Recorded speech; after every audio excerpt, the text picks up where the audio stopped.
So let's define what we mean by statistics. What we're talking about in statistics is that we are collecting data, and what we're trying to do is we are trying to take information from a small group of individuals, of information about plants, about the economy, whatever we're doing, we're collecting the small subset, a sample, and we're trying to extrapolate to what's going on in the bigger population. So when we create our statistical models, we need to remember is that all models are wrong. So you're never going to have 100% accuracy in your predictions and the models that you create. The key is that our models are useful. They can help us make decisions. So let's look at what is statistics, the basics of it. So we said that statistics is a collection of the procedures and principles for gathering data and analyzing information so we can help make decisions. We're making these decisions when we have uncertainty. Otherwise, we wouldn't need models to help us.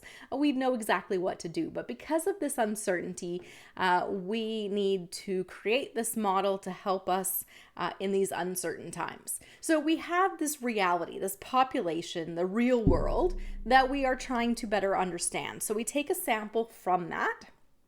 So here we have our sample, and we can summarize our sample. We can talk about the average.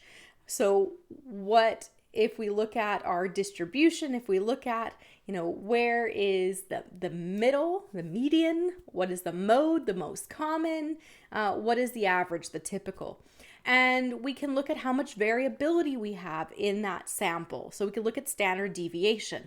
We could show on a graph, like a histogram, what we're observing, how much variability there is. The goal here is to take that sample and use statistical inference to describe that population. So you have a histogram describing your sample. We want to turn that into a population model.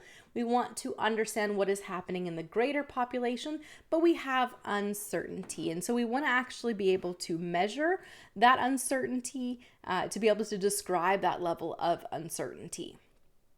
So the problem is in statistics, we observe something about the real world. We need to infer that phenomenon with determine whether that's true about the greater population. So suppose that you're concerned about the difficulties that some couples are having in conceiving a child. What are some of the reasons that a couple might be having trouble conceiving? We'd like to build a model, right, that would say that if you do this, or if this is an issue, then that's going to cause that trouble conceiving. So that's the population model, and we're trying to take that subset of information that we've collected to make those inferences.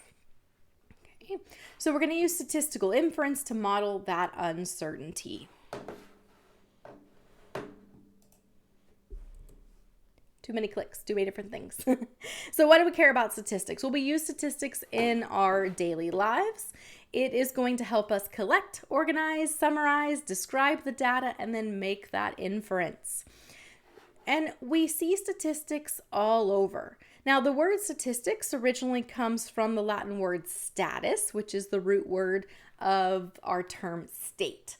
And that's because statistics is a tool of the state, right? So we talk about it in terms of levying a tax, waging a war, right? We need to know how much wealth we have. We need to know the number of subjects we have. The Internal Revenue Service uses statistics to determine our tax rates. The Federal Reserve in the U.S. and uses statistics to determine whether or not to lower the interest rate. Your car insurance, life insurance, home insurance, right? They're all using statistical analytics to determine how much you should pay, what kind of risk you are.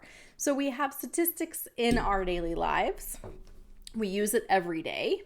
If you open or you read the news, right, you see ads about minimum or maximum prices. You see pie charts explaining opinion polls, right? All of this is statistics. And we see statistics in academics and in research. So you might see, for example, what's happening with stock prices and are the stocks going up and down, right? These are trends. These are statistics. If you are doing research In agriculture, we use statistics to know what's the best combination of fertilizers, pesticides, what density of plants to produce the largest crop. In literature, we might use statistics to determine if Elizabeth Barrett Browning wrote a particular poem that has no signature attached. We can use statistics to determine if a piece of pottery belonged to Mayan or Incan or Aztec.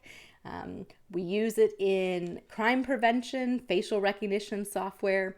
In sociology, we use statistics to determine why marriages might be declining, why prison inmates or which prison inmates are more likely to reoffend.